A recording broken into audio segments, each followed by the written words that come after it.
안녕하세요. 반갑습니다. 좀 낯설죠? 또 새로운 분이 몇 분 계시네요. 봐봐요. 이제 새해가 밝았어요. 네, 해피 뉴 이어고요. 새해 복 많이 받으세요. 일주일 내내 다 멘트 이렇게 시작했죠? 아니에요? 예의들이 없네. 봐봐요. 어쨌든 새해 복 많이 받으시고 우리가 새해는 올해는 보니까 뭐 을사년이라고 하더라고요. 을사조약이 떠오르네. 뭐라고요? 어쨌든 을사년이래요. 뭐 뱀띠라고 하더라고요. 근데 뱀이라는 게 우리가 일반적으로 뭐 메두사 이러면서 뭐라 그래 간사하고 영악하고 막 이런 걸로 아는데 뭐 뉴스 보니까 뭐 그러대 뭐 지혜로운 파충류라고 그런 말도 하더라고요. 좋게 하는 말이죠. 그래서 어쨌건 그래서 지혜로운 한 해가 돼서 합격이라는 결과를 이룰 수 있는 그런 한 해가 되기를 진심으로 기원을 합니다. 이제 올해 우리 지금부터 이제 공부를 시작해야 돼요. 그죠? 근데 뭐 워낙에 공법이란 과목이 내용도 많고 참 많은 내용이기 때문에 다들 뭐 이렇게 어떻게 해야 할지 고민도 하고 많이 이래요. 그죠? 그러다 보니 사실은 매번 제가 할 때마다 여러분에게 우문현답을 드리는 게 뭐냐면 어떻게 해야 쉽게 합격할 수 있어요? 많이 물어본단 말이에요. 근데 사실 쉬운 건 없죠. 열심히 해야 되는 건데 근데 그냥 열심히 한다고 붙는 시험은 분명히 아닌 것 같아요. 그렇죠? 뭔가 이제 중요한 포인트가 있는 거죠. 그런 부분들을 이제 우리가 수업 시간에 파악을 하면서 내용 등을 봐가는 거라고 이해하시면 좋을 것 같고요. 그리고 다시 얘기합니다만 뭐 작년에 실패하셔가지고 다시 오신 분들이 많아요. 지금 뭐 딴 데 있다 오신 분들 제가 얼굴을 모르는 분들도 있는데 올해 지금 시험 보시는 분들이 10명이라면 한 7명 정도는 다시 하시는 분들이에요. 사실은 일반적으로. 그러니까 신규생이 거의 없다고 봐도 과언이 아니거든요. 여러분 대부분들 다 뭐 대부분 다 다시 하시는 분이라고 생각을 하고 말씀드릴게요. 그렇죠? 그러니까 다시 한번 시험 보는 거에 다 너무 이렇게 기분 나빠하지 마세요. 자꾸 얘기하지만. 그죠? 좀 더 신중한 중개사가 되기 위한 과정이다. 뭐 이렇게 봐도 무리 없다고 생각되어집니다. 다시 얘기합니다만 뭐 가끔 가다가 가끔 머리 좋으신 분들은 막 5월에 와가지고 막 해가지고 붙는 분들도 있어요. 아주 가끔은. 재수없죠. 그렇죠? 몇 개월 와서 붙는 거. 머리는 좋은 거죠. 근데 문제는 뭐냐면 그런 분들은 붙고 나면 아무것도 기억이 안 나요. 그 순간 끝이야 그걸로. 그러다 보니까 중개업을 잘 하지는 못하더라고요. 일반적으로 봤을 때. 근데 잘하시는 분들이 이제 오랫동안 공부하신 분들은 까먹질 않아요. 입력이 늦으니까 아주 까먹는 것도 늦어요. 그런 장점이 또 있다니까요. 뚝배기라 그럴까 뭐라 그럴까. 그렇죠. 그런 느낌인 것 같아요. 그러니까 그런 식으로 본인을 위로하면서 공부하시기 바래요. 그리고 다 아는 것 같다고 할 때 그때를 주의하셔야 돼요.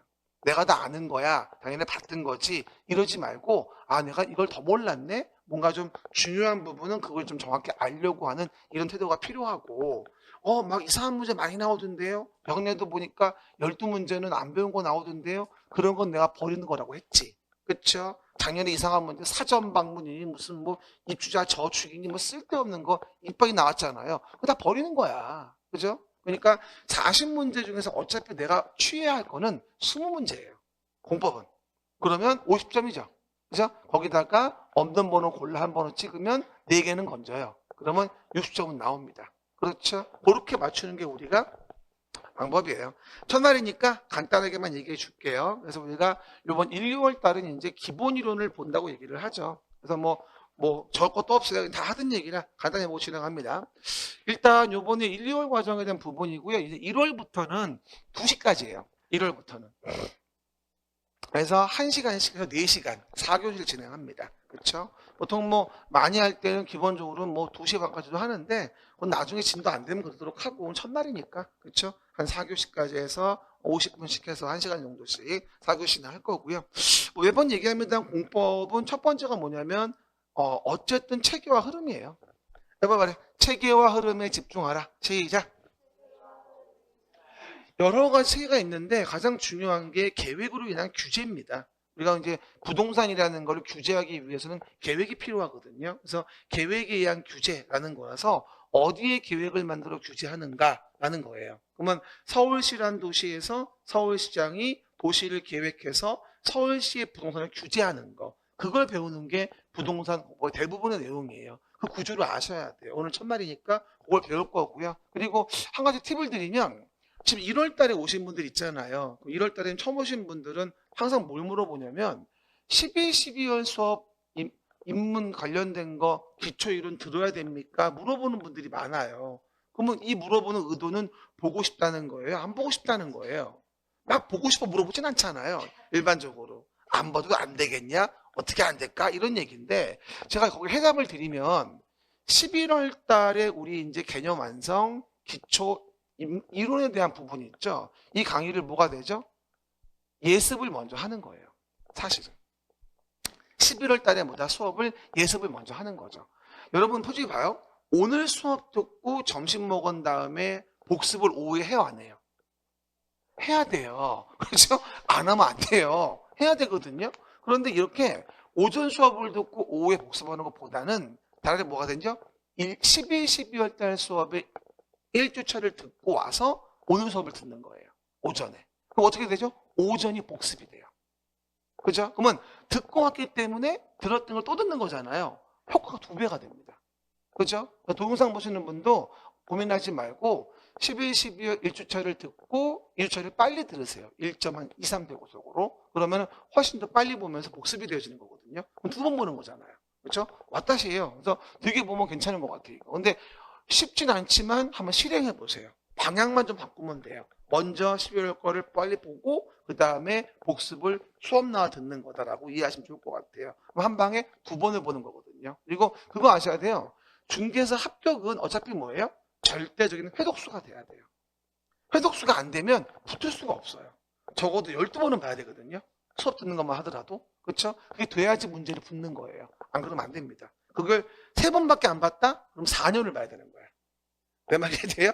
예를 들어서 그러니까 1년 내에 12번 하도록 끝내야 됩니다. 그래야지만 이 내용이 남아있어요. 정상적인 IQ. 우리 100 정도에서 110 왔다 갔다 하는 정상적인 IQ에. 그렇죠? 140, 150 이런 분들은 재수 없잖아요. 금방 끝내니까. 뭐 2자릿수는 더 힘들고요. 어쨌든 그렇게 내용들 이해할 수 있는 겁니다. 그다음 2번째가 공부의 왕도는 뭐다? 무한 반복이다. 시작. 무한 반복이다. 근데 무엇을 반복할 거냐 이 얘기예요. 매번 얘기하다시피. 제가 오늘도 수업할 때 얘기할 건데 그림책 안에 필수 지문 정리 빈칸 노트가 있어요. 그림책 안에. 챕터마다 챕터 끝나고 나면 필수 지문 정리가 있거든요. 이 부분을 계속해서 무한 반복하셔야 돼요. 그렇죠? 그리고 제가 오늘 여러분한테 또 네이버 밴드에 가입하라고 이제 말씀드릴 텐데 제가 밴드에다가 1월 1일부터 하루 한 문제 올리고 있어요. 매일 노트에 적어야 되고요. 그리고 제가 미션 수행하라고 요 필수 지문 정리 빈칸 노트를 매일매일 배운 데까지 뭐죠? 전체를 읽어보는 거예요. 됐죠? 그래서 그 부분을 무한 반복한다. 우리 보통 알고 있는 타 회사의 기본서 막 1000페이지 이런 거를 무한 반복하다가 10년 걸려요. 그렇죠? 그거 안 돼요. 그러니까 우린 붙는 게 목적이에요. 학문 공부하는 목적이 아니에요. 그러니까 필수 이론서 요거 저 출간된 뭐다? 그림책. 그렇죠? 작년 대비해서 많이 늘었어요. 원래 140페이지였는데 지금 210페이지니까 이론 부분보다도 문제 부분이 많이 추가됐습니다. 뭐 필수 지문 정리 빈칸 노트. 이 부분을 무한 반복해서 본다. 수업 관계없이 그냥 배운 데까지. 오늘 첫 주 지나고 나면 아마 필수 지문 2개쯤 볼 겁니다. 2파트 정도. 그리고 다음 주에 되면 또 3파트, 4파트 배우니까 쭉 누적해서. 근데 이거 언제 보는 게 좋을까요? 매주 공법 데이. 우린 뭐야? 금요일이지. 그러니까 하나 팁을 드리면 아침에 10시 수업이잖아요, 우리. 이게 굉장히 중요한 방법인데요. 한 9시까지 오시면 좋을 것 같아요.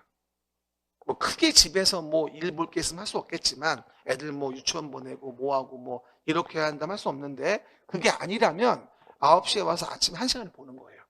그렇죠? 처음부터 오늘 배운 것까지 필수지문 영어 읽어보는 거죠. 이게 매일매일 반복이 돼야 돼요. 이게 다른 과목도 월화수목금도 과목이 있잖아요. 그럼 공법은 금요일 날. 그럼 아침에 요 1시간이요. 오후로 치면 거의 3시간이에요. 그렇죠? 오후에 어영부영 졸다가 왔다 갔다 하면 금방 다 가요. 점심 먹고 들어가잖아요. 오후에 공부하게 도서관에. 그러면 30분쯤 지나면은 막 졸음이 몰려와요.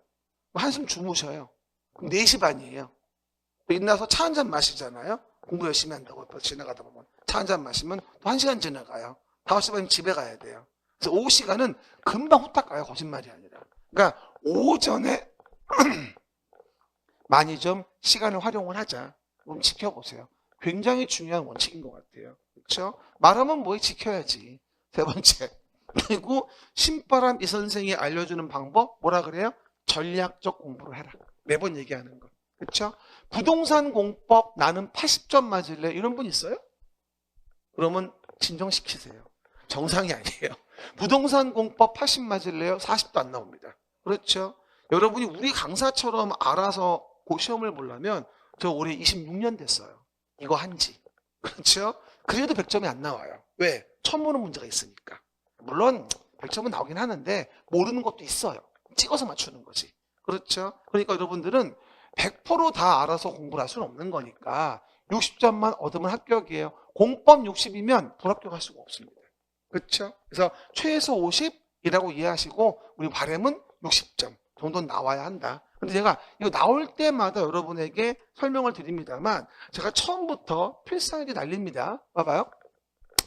우리 시험장 가서 OMR 카드 남바를 보면 맨날 얘기하지만 1, 2, 3, 4, 5 5개의 지문이 있어요. 오지선다라 그래서 5개 중 하나의 정답을 고르는 거예요. 하나 팁을 드릴까요?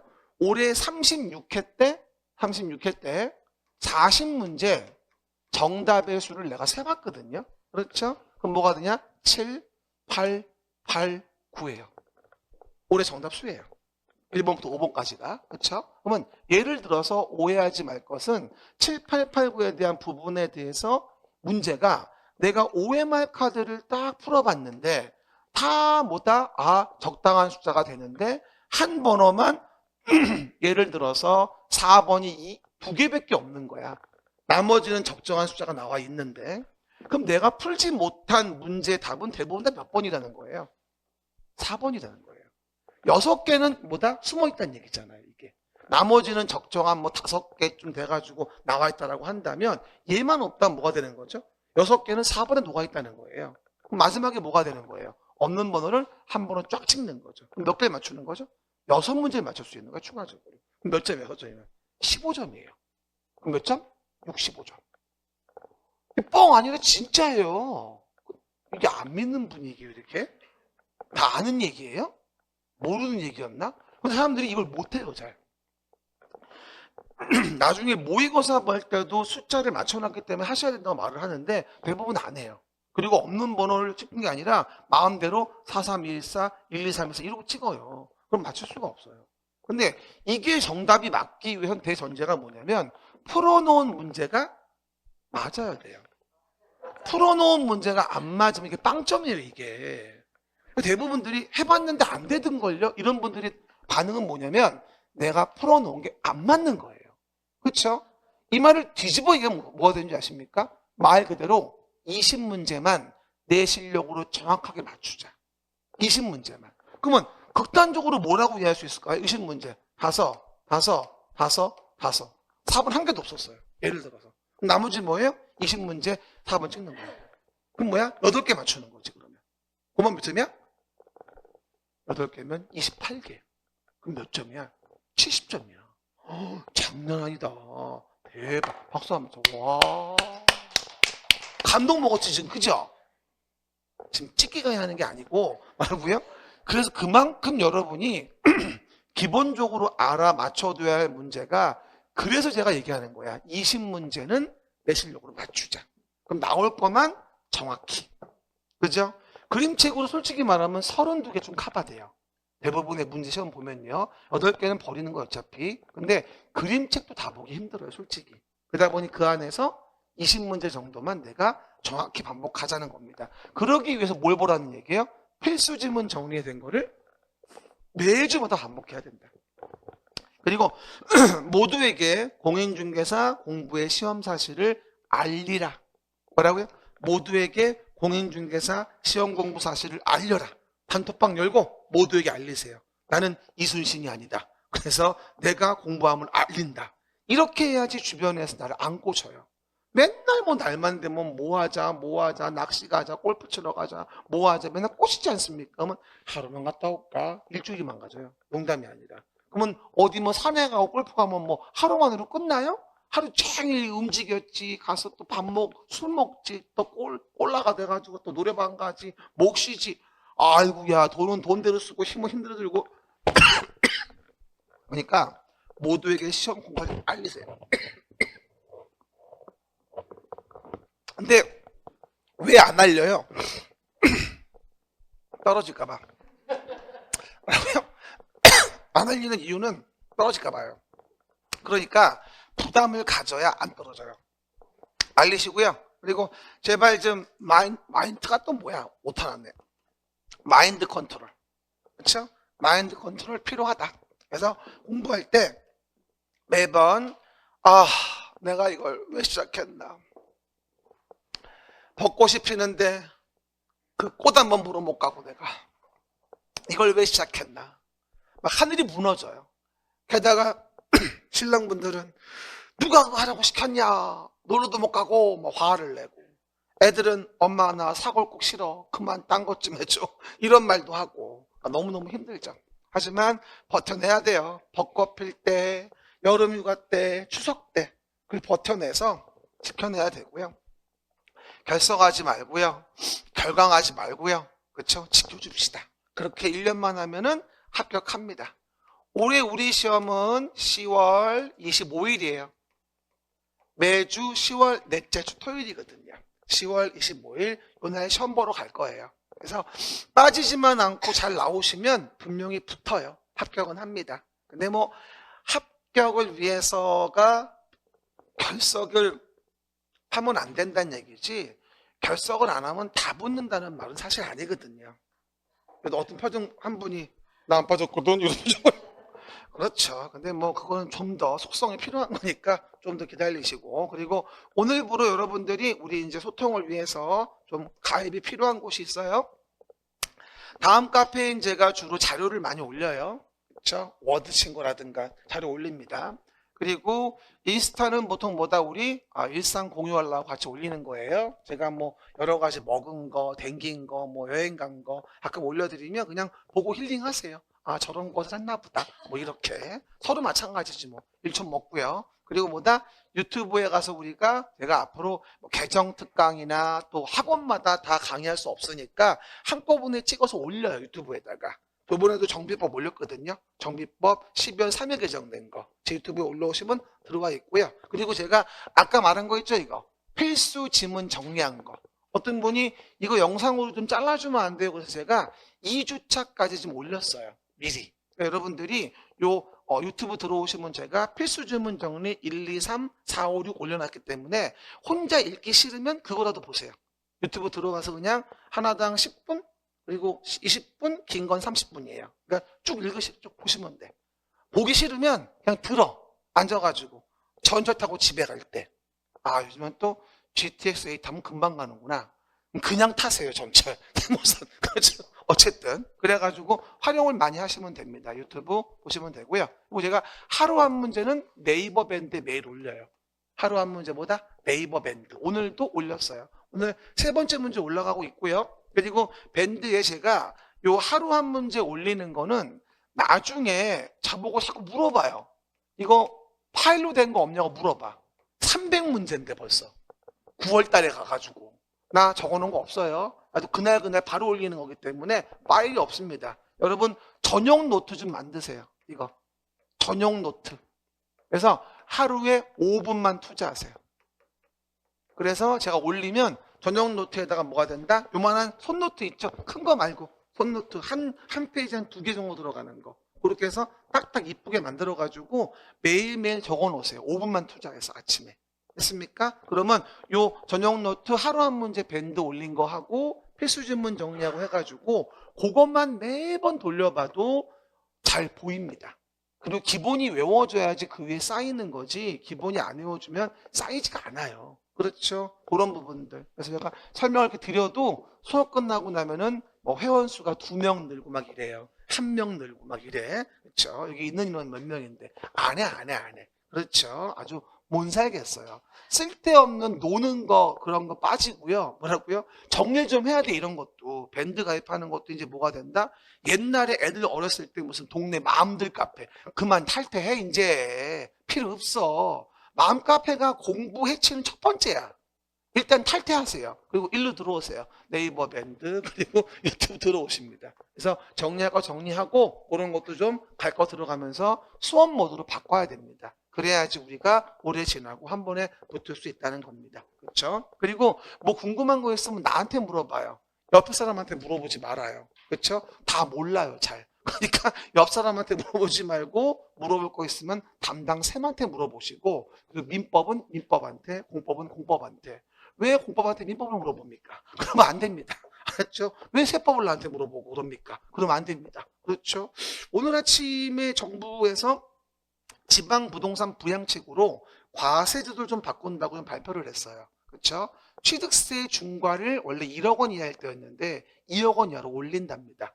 취득세 중과. 그러니까 2억 원 이하까지는 중과 안 되는 거죠, 이제. 원래 2주택부터 8% 아닙니까? 1주택은 13%인데. 그렇죠, 여러분? 그런 거. 종부세에 대한 부분도 일부 좀 완화해 준답니다. 그렇죠? 그런 것도 오늘 나온 거니까 그런 건 세법한테 물어보세요. 알았죠? 우리 성원쌤한테. 우리 성원. 알았죠, 여러분? 물어보시기 바랍니다. 멋진 분이세요. 열심히 배우시고요. 그러면 이제 돌아와서 우리 첫 번째 국토의 계획 및 이용을 봅시다. 뭐 좀 물어볼게요.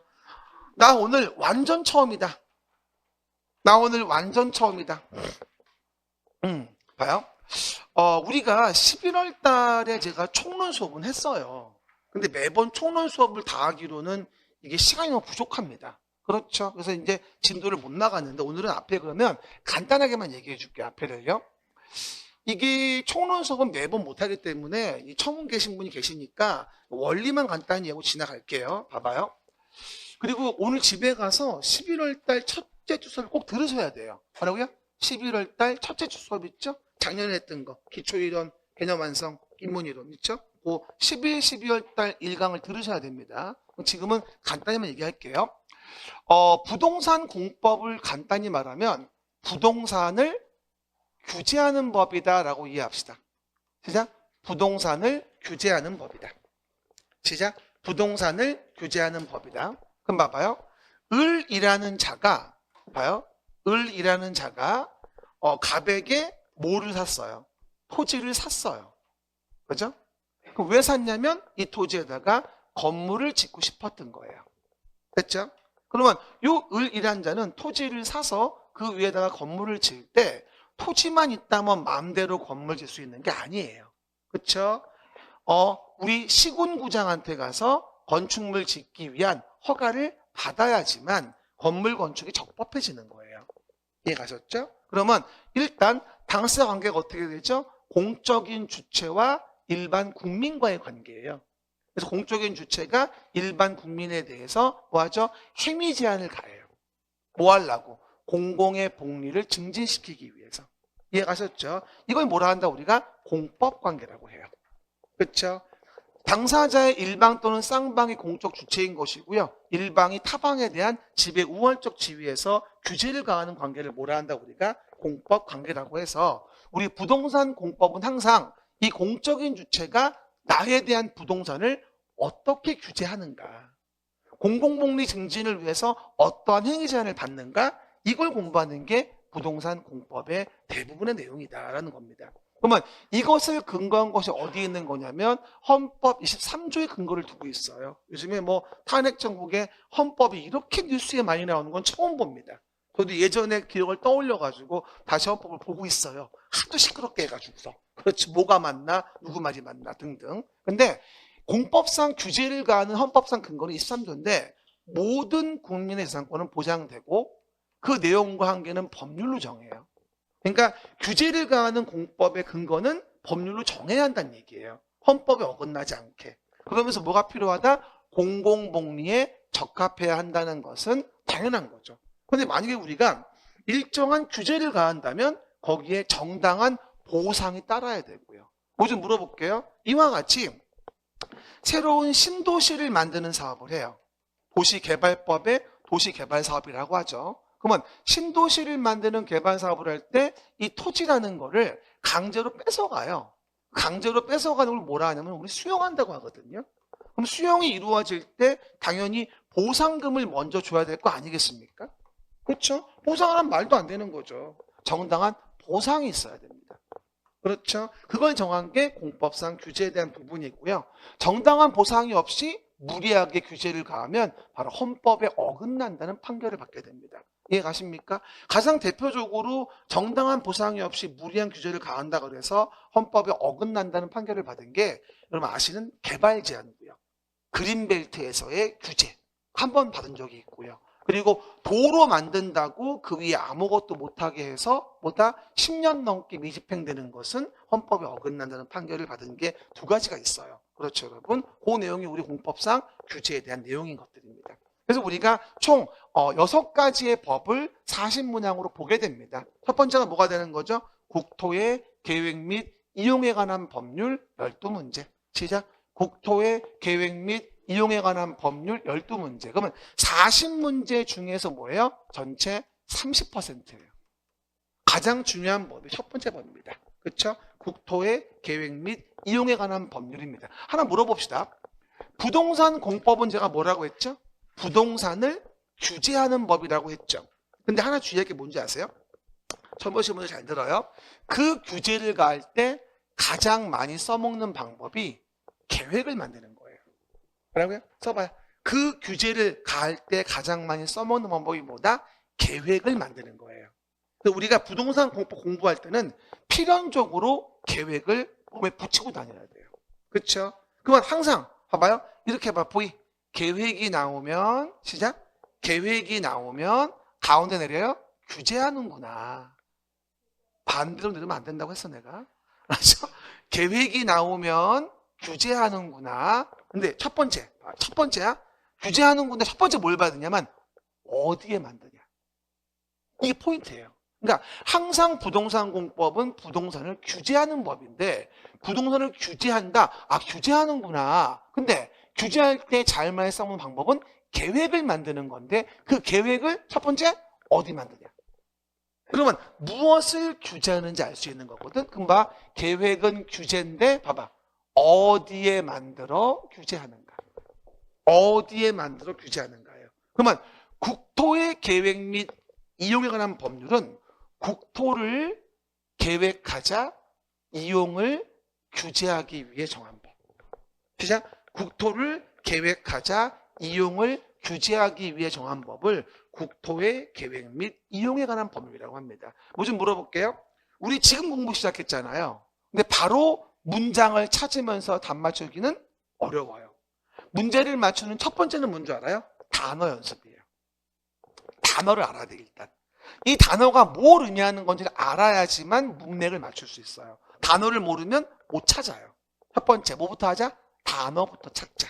이해갑니까? 단어 동그라미 제가 많이 해줘요. 그 단어의 뜻을 알아야 돼요. 알겠습니까? 그래서 계획이 나오면 뭐라 하자 일단? 규제. 이거부터 외워야 돼. 계획이 나오면 규제하려고 하는 거라는 거. 근데 문제는 뭐냐면 국토가 너무나 넓어서 한꺼번에 계획이 어려워요. 그래서 국토를 도시 단위로 계획을 해요. 그러면 국토를 도시 단위로 계획하는 걸 우리가 도시계획이라고 해요. 뭐라고요? 그리고 앞으로 도시라는 단어가 나오면 대표 도시 뭐라고 이해하자? 서울시라는 도시에서 서울시장이 이렇게 이해합시다. 그럼 도시라고 나오면 뭐라고 이해한다? 고양시에 대해서 고양시장이, 서울시라는 도시에 대해서 서울시장이 이렇게 이해하자고요. 그러면 그 도시에 대해서 그 도시의 장이 계획을 만들어서 규제하려고 해요. 그렇게 만든 계획이 도시계획이에요. 이해갑니까? 그러면 고양시라는 도시에도 도시계획이, 서울시라는 도시에도 도시계획이, 부산광역시라는 도시에 도시계획이, 그러면 그 계획으로 이와 같이 도시를, 부동산을 지금처럼 관리하는 거예요.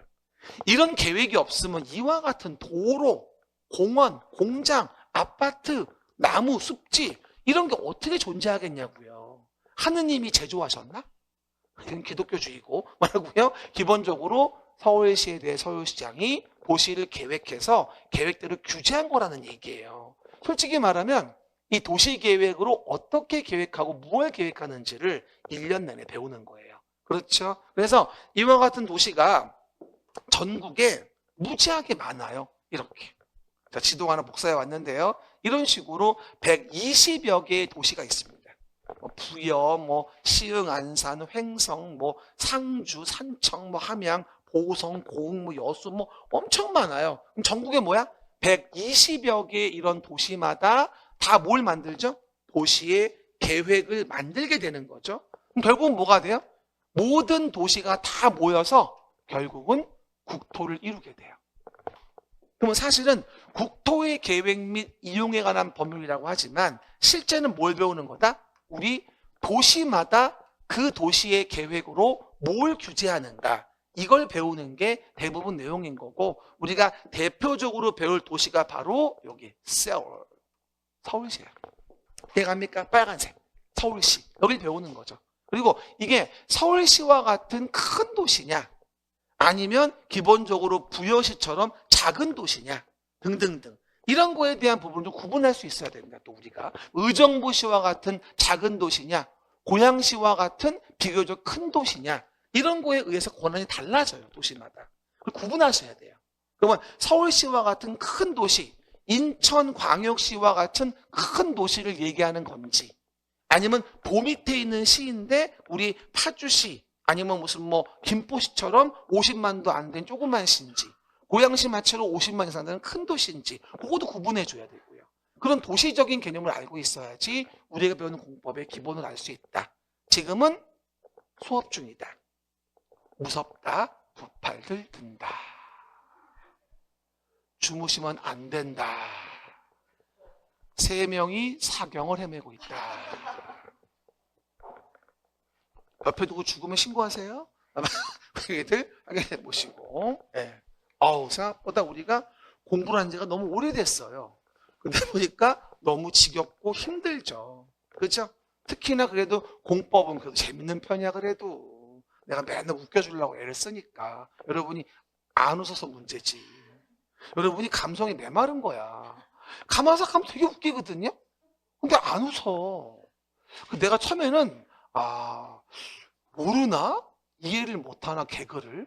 좀 쉽게 개그를 쳐야 되나? 등등등을 연구하고 있는데 어쨌거나. 그래서 이와 같이 도시 단위로 뭐가 되죠? 계획이 이루어지는 걸 배우는 거예요. 그래서 우리가 국토의 계획 및 이용에 관한 법률을 배우게 되고, 그래서 그 계획대로 뭐가 되죠? 우리가 신도시를 만드는 법을 배우는 게, 그 다음에 도시개발법, 신도시 만드는 법 6문제 나오고, 그 위에 건물 짓는 법, 건축법 7문제 나오고, 그리고 그 위에 주택이 만약에 주택의 단지가 된다라고 해서 30호, 30세대 이상 된다면 따로 주택법에서 규제를 하고, 이게 7문제가 나와요. 그죠? 단순한 건축물이면 건축법의 규제를 받아요. 건축허가를 받는 거고, 그게 주택단지 30채 이상 지어지는 거라면 따로 주택법에서 규제를 하게 됩니다. 그렇죠? 우리 주변에 아파트 있죠? 다 30채 이상이잖아요. 그럼 주택법상 사업계획 승인을 받는 거예요. 그렇죠? 그래서 이게 7문제씩 나오는데, 이게 요즘에 문제가 다 어떻게 나오냐면은 상중하 중에 상하 이렇게 나와요. 요즘에 중이 없어. 그래서 7문제 중 서너 개밖에 못 맞춰요. 3개는 정말 별나라 이야기를 물어봐요. 그렇죠? 저거는 어떻게 공부를 해도 어떤 사람 수업을 들어도 커버가 안 되는 부분이에요. 그러니까 늘리지 말고 항상 나오는 걸 정확하게 해서 마음을 먹어야 돼. 이 두 법은 한 서너 개로 맞추면 된다. 3개는 틀리자.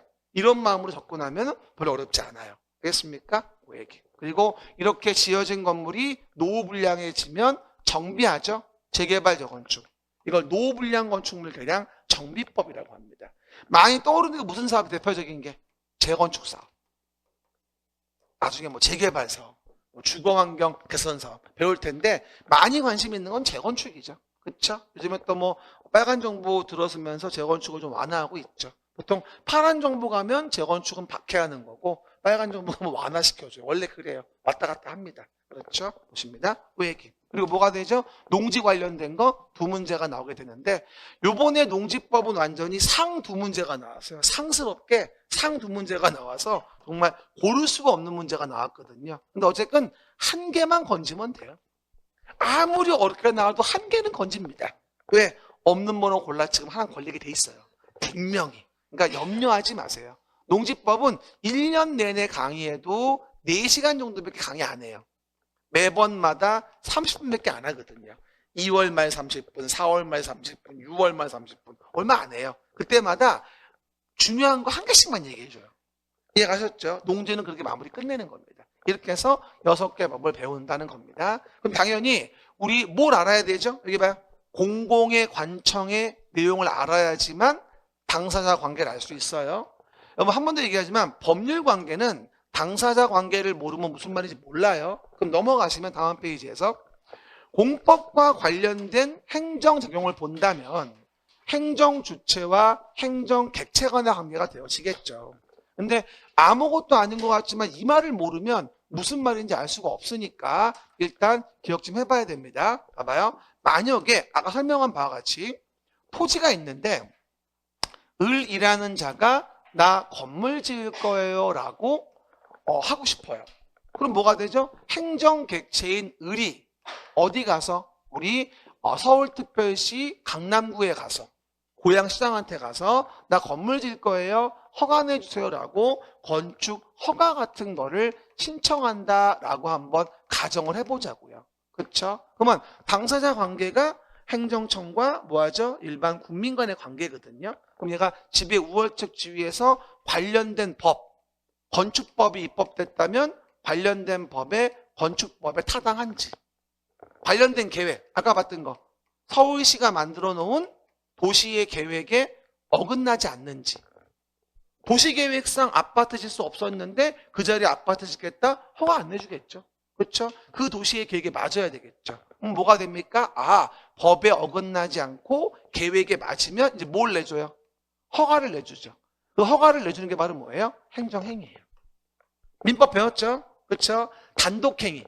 일방적 의사표시인데 우월적 지위의 공적인 주체가 하는 권력적 단독행위예요. 배웠죠? 의사표시가 일방으로 간다? 단독행위. 합의를 받다? 계약이잖아요. 그렇죠? 근데 이거는 공적인 주체의 우월적 지위에 대한 권력적 단독행위예요. 이걸 행정행위라고 합니다. 이해가셨습니까? 뭐라 한다? 행정행위. 행정행위는 뭐다? 권력적 단독행위예요. 오른쪽에 써있어. 안 써도 돼. 오른쪽에 써있어. 행정행위라고. 보입니까? 오른쪽에 행정행위, 권력적 단독행위 써있죠. 이해가십니까? 그렇게 허가를 내주고 인가를 내주는 것 자체가 바로 행정행위가 되어지는 거라서 관련된 법, 관련된 계획에 어긋나면 안 된다는 얘기. 그러니까 구조 먼저 이해하세요. 어쨌든 우리 법은 당사자 관계가 일단은 다른 거예요. 행정주체, 행정청에 대한 행정객체와의 관계를 얘기하는 거죠. 그럼 우리는 뭘 봐줘야 돼요? 이거는 행정객체의 국민과 자연인 법인은 민법에서 배우시고 우리 공법 배울 땐 요거 행정주체와 행정청을 잘 좀 구분해 줘야 돼요. 이번 1교시는 요거까지 마무리할 거예요. 그렇죠? 그럼 봐보세요. 그러면 대표적인 행정주체가 누구냐? 잘 들어요. 국가 지방자치단체예요. 국가 지방자치단체가 대표적인 당사자인 행정주체가 됩니다. 근데 문제는 이 행정주체들은 그 의사를 표시하기 위한 기관이 필요해요. 그 의사표시기관을 뭐라 하냐면 우리가 행정청이란 말을 써요. 그럼 봐요. 국가의 대표적인 뭐다? 행정청이 무슨 장관이에요. 요번에 그 제주 그 사고 난 것도 국토교통부라는 데가 나왔잖아요. 그래서 부동산과 관련되고 교통과 관련된 정부의 담당 기관이 바로 국토교통부 장관이에요. 그렇죠? 그러다 보니까 부동산이나 교통 관련된 부분의 국가 의사표시는 국토교통부 장관이 의사표시를 해요. 바로 국가행정청인 거죠. 그러면 우리 국가의 환경과 관련된 부분은 누가? 환경부 장관이. 외교와 관련된 부분은 누가? 국가의 외교부 장관이. 그게 바로 뭐다? 행정청이에요. 이해가셨죠? 그리고 서울특별시가 지방자치단체이면 서울특별시장이 뭐가 되죠? 행정청이 되어지는 겁니다. 그럼 우리가 행정청의 정의가 뭐냐라고 물어본다면 여러분 말해 행정청, 행정에 관한 의사를 결정하여 표시하는 봐요. 국가 지자체의 기관이에요. 한마디로 의사 표시 기관인 거죠. 시작. 의사 표시 기관인 거야. 국가 지자체 의사 표시 기관이 바로 뭐다? 행정청입니다. 이 부동산 공법 처음 공부하시는 분들이 행정청 단어를 몰라요. 무슨 말인지를. 그렇죠? 국가, 지자체 등의 의사표시 기관을 뭐라 한다? 우리가 행정청이라고 하는 거라고 이해하시면 좋을 것 같아요. 대표적인 국가행정청이 국토교통부 장관, 환경부 장관, 농림축산식품부 장관 이런 거 얘기하는 거고, 고양시에 대한 행정주체, 행정청은 고양시장인 거예요. 서울특별시에 대한 행정주체, 행정청은 서울특별시장인 것이에요. 이해가십니까? 서울특별시 강남구라는 행정주체에 대한 행정청은 강남구청장인 거예요. 이해가십니까? 그렇게 이해하시면 돼요. 근데 문제는 뭐냐면 이런 행정청은 행정주체별로 행정청의 종류가 달라요. 그럼 봐요. 국가 행정주체면 가장 대표적인 게 이거 국토교통부 장관이에요. 시작. 국토교통부 장관. 한마디로 앞으로 국장이라 부를 거예요. 장국 아니에요. 뭐라고요? 국장이라 부를 거예요. 이 재미없네. 이게 엄니 안 나오셨네? 뭐라고요? 국장. 오해하지 말 거 내용에서 국토교통부 장관이에요. 봐요. 그러면 뭔지는 모르겠지만 부동산과 관련된 게 나오면 그냥 국가의 의사표시는 국장이 하는구나. 그럼 뭐좀 물어보죠. 만약에 국가계획 차원으로 GTX-A와 같은 도시계획서를 만들어요. 누가 시행해요? 국토교통부 장관이. 뭔진 모르겠지만. 이해가시겠습니까? 그렇죠? 뭐 여러 도시에 걸쳐 있는 GTX를 만들어요. 국가계획 차원. 누가 해요? 국장이. 이해가셨죠? 뭔진 모르지만 국가계획이라고 나오면 부동산 관련된 권한자는 무조건 국토교통부 장관이에요. 이해갑니까? 그냥 외우세요. 90%는 그러니까. 우리 뭐 공부하시는 분들이죠? 혹시 우리 간호사학원 오신 거 아니죠? 그렇죠?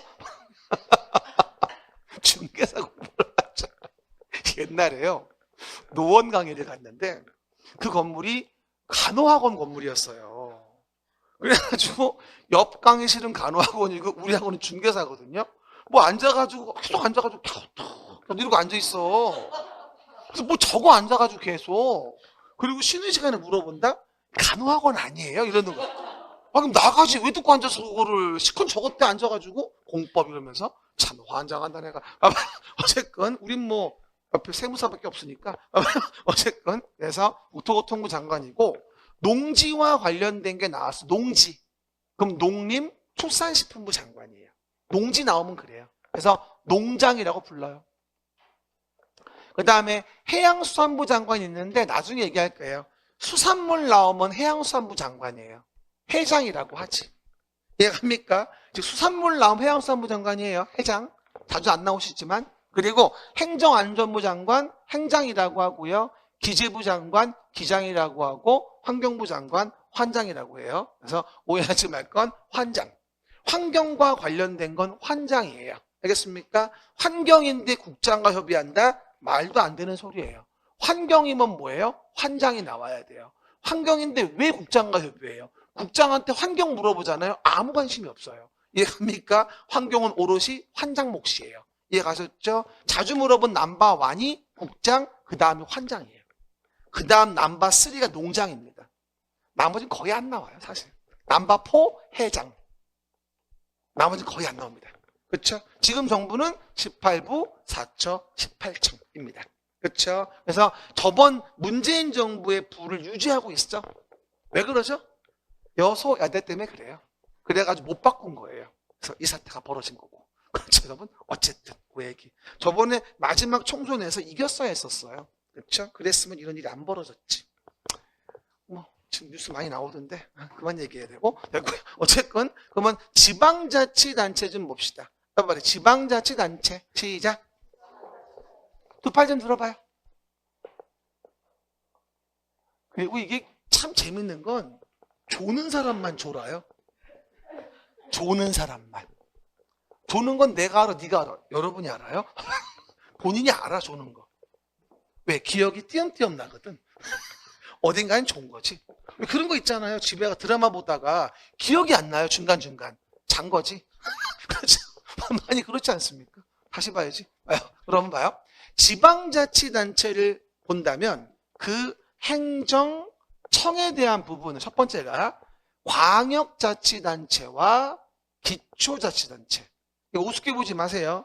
11월 들었던 분들도 아는 것 같지만 나올 때마다 헷갈려요. 그렇죠? 기본으로 아셔야 됩니다. 일단 봐봐요. 그럼 첫 번째가 광역자치단체의 기본 라인은 쭉 거봐요. 형광펜. 시, 도지사. 형광펜 없는 분들은 형광펜 세트 좀 사와요.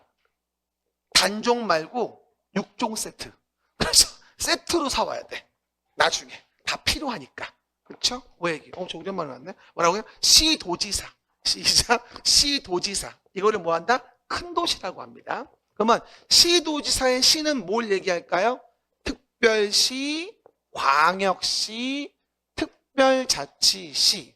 이 특별자치시는 어디 얘기하냐면 세종시 얘기하는 거예요. 신행정수도.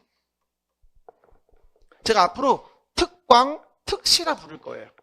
약속해요. 어려요? 특광, 특시라 부를 겁니다. 그렇죠? 그러면 요 시는 뭐다? 바로 큰 도시의 시예요. 고양시 안 들어가요. 고양시는 도지사 밑에 있는 거예요. 여기.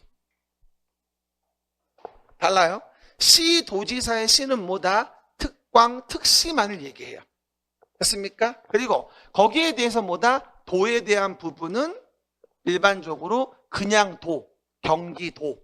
그렇죠? 그 다음에 제주와 같은 특별자치도. 그러면 특별자치도는 요거 제주도 얘기하는 거예요.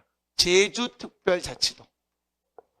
이해가셨죠? 그러면 도는 뭐예요? 그냥 도도 있고 특별자치도도 있어요. 이랬더니 선생님 강원도도 특별자치도고 전북 특별자치도, 경기 북부 특별자치도 그렇게 얘기하던데요. 물어보는 분이 있는데 그 도는 그냥 도로 봐요. 그죠? 다 강원특별자치도 등등 다 특별법이 있는데 그 법에 보시면 일반적인 법에서는 다 그냥 도로 봅니다. 그렇죠? 그래서 우리 법에서 얘기하는 특별자치도는 뭐다? 제주도 얘기하는 거예요. 알겠습니까? 그렇게 이해하시고요. 그럼 봐요. 시도를 길게 얘기하면 특광, 특시, 도, 특도. 짧게 얘기하면 시, 도지사는 이렇게 얘기를 해요. 앞으로 조문 볼 때 시도지사는 이러고 나오면 뭐라고 이해하자? 특별시, 광역시, 특별자치시, 도 또는 특별자치도를 얘기하는 거예요. 이해가셨죠? 약속이에요. 이게 법의 약속입니다. 조문이 이러고 나와요. 특별시, 광역시, 특별자치시, 도, 특별자치도는 이래 놓고 가로 이하 시 도지사를 한다. 이러고 나와요. 왜? 법 만든 놈도 다 쓰기 귀찮으니까. 너무 힘들어. 짧게 부르는 게 시도지사예요. 그게. 이해가셨죠? 그리고 하나 재밌는 건 특별시, 광역시는 너무 크니까 얘네들이 모든 행정을 다 할 수는 없단 말이지. 그러다 보니 얘들의 중에서도 기초적인 지자체 권한을 가지고 있는 자치구의 구청장이라는 걸 두게 됩니다. 자치구의 구청장. 그리고 도지사 밑에는 뭘 두죠? 시장과 군수를 두게 됩니다. 그래서 우리가 그 시도지사 밑에 있는 특히 특광도의 밑에는 기초적인 자치단체를 둬서 사소한 행정은 기초자치단체 권한으로 인가, 허가, 승인할 수 있도록 해줍니다. 그거를 뭐라 하죠? 시장, 군수, 자치구의 구청장이라고 합니다. 시작. 뭐라고요? 시장, 군수, 자치구의 구청장이 바로 기초자치단체예요. 그래서 앞으로 조문을 볼 때 시도지사는 그러면 큰 도시 레벨의 지자체고 시장, 군수, 자치구의 구청장은 이렇게 나오면 그 밑에 기초자치단체구나. 어디 밑에 있는? 특광도의 밑에 있는. 특광도의 밑에 있는. 그러면 한 가지 궁금한 게 쌤, 그러면 세종특별자치시는요? 얘는 기초자치단체가 없나요? 없어요. 읍면동밖에 없거든요. 그럼 제주특별자치도는요? 없나요? 없어요. 제주특별자치도가 모든 권한을 가지고 있습니다. 제주도에 제주시 서귀포시 있던데 그건 지자체가 아니에요. 그냥 행정의 업무 분장의 시에 불과합니다. 그렇죠? 제주특별자치도 제주시이면 허가권은 제주특별자치도한테 있습니다. 그렇죠? 유일하게 제주시 서귀포시가 지자체가 아닌 행정시입니다. 이건 선거도 안 해요. 임명직이에요. 이해갑니까? 제주는 도지사 한번 뽑아요. 이해가십니까? 고액들 이해해 보십니다. 그러면 한번 더 물어볼게요. 서울특별시 밑에는 몇 개의 구가 있을까요? 내가 세봤는데 25개 있어요. 그렇죠? 그래서 서울특별시에 대해서 가장 인구 많은 구는 어디? 송파. 송파가 거의 70만 됩니다. 신도시 들어온 도시가 인구가 많아요. 송파 위례. 그럼 두 번째 신도시 들어온 시가 어딘지 알아요? 구가? 강서 마곡지구예요. 그렇죠? 거기가 2등이에요. 한 55만 됩니다. 그렇죠? 근데 놀라운 사실은 강남구가 3등이에요. 강남구 인구가 50만, 2만 정도 됩니다.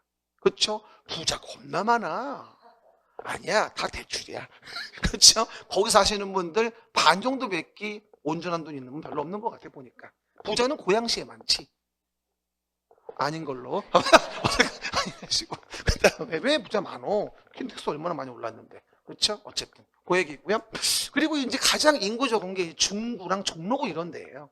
그렇죠? 아무래도 비싸요. 땅값이. 그러다 보니까 주택을 질 수도 없고 복잡하고 별로 안 살죠. 거긴 다운타운이니까. 업타운으로 가야죠. 주택가로. 그렇죠? 교외지로. 어쨌든 그 얘기들. 그래서 보시는 바와 같이 그걸 자치구인 구청장이라고 합니다. 그럼 봐봐. 파주시 인구가 한 48만 되나요? 46만 정도? 김포시도 그 정도 됩니다. 그렇죠? 그럼 기본적으로 내가 사는 안양시 60만. 그 옆에 의왕시가 한 13만 밖에 안 돼요. 과천시가 8만이에요. 경기도 안에 있는 31개 시군 중에 과천시가 제일 인구가 없는 곳, 사실 없는 것 같아. 가평, 군단위 빼고는 사실. 그렇죠? 그러다 보니까 이 특별시 밑에 있는 구들은 웬만한 도 밑에 시하고 인구가 비슷합니다. 그래서 뭐가 되죠? 송파구 70만, 안양시 65만. 이해갑니까? 이게 동급으로 봐주는 거야. 시장군수, 자치구의 구청장. 시장군수, 자치구의 구청장. 그 라인 잡아주면 좋을 것 같아요. 그렇습니다. 그런데 문제는 봐요. 인천광역시 연수구. 됐죠? 부산광역시에도 중구, 부산 진구 등등 있지 않습니까? 자치구 있는데 문제는 뭔지 알아요? 요 광역시에는 광역시 안에도 군이 있다는 거예요. 뭐라고요? 광역시 안에도 군이 있어요. 인천광역시 강화군, 부산광역시 기장군, 대구광역시 달성군이 있거든요. 광역시 밑에는 자치군도 있구나. 광역시 밑에는 자치구만 있는 게 아니라 자치군도 있구나. 이해갑니까? 그럼 봐봐요. 그러면 도지사 밑에 있는 일반적인 군하고 가평군하고 인천광역시 강화군은 달라요. 뭐라고요? 도지사 밑에 있는 가평군 연천군하고 뭐하죠? 광역시 안에 있는 자치군 강화군은 다른 거라고요. 권한이 다릅니다. 광역시장이 있기 때문에 자치군은 일반적인 군보다는 권한이 많이 없어요. 얘가 다 하니까. 큰일들은. 이해가셨죠? 그런 내용이라고 이해하시면 되고요. 마지막. 그리고 도 밑에, 경기도 밑에 본다면 31개의 시군이 있는데 경기도 같은 경우는 31개 시군이 있어요. 그 중에 이제 군으로 남아있는 거는 연천군하고 가평군이에요. 그렇죠? 양평도 군이긴 한데 시가 된다고 하는데 계속 결과가 안 나오네. 몇 년째.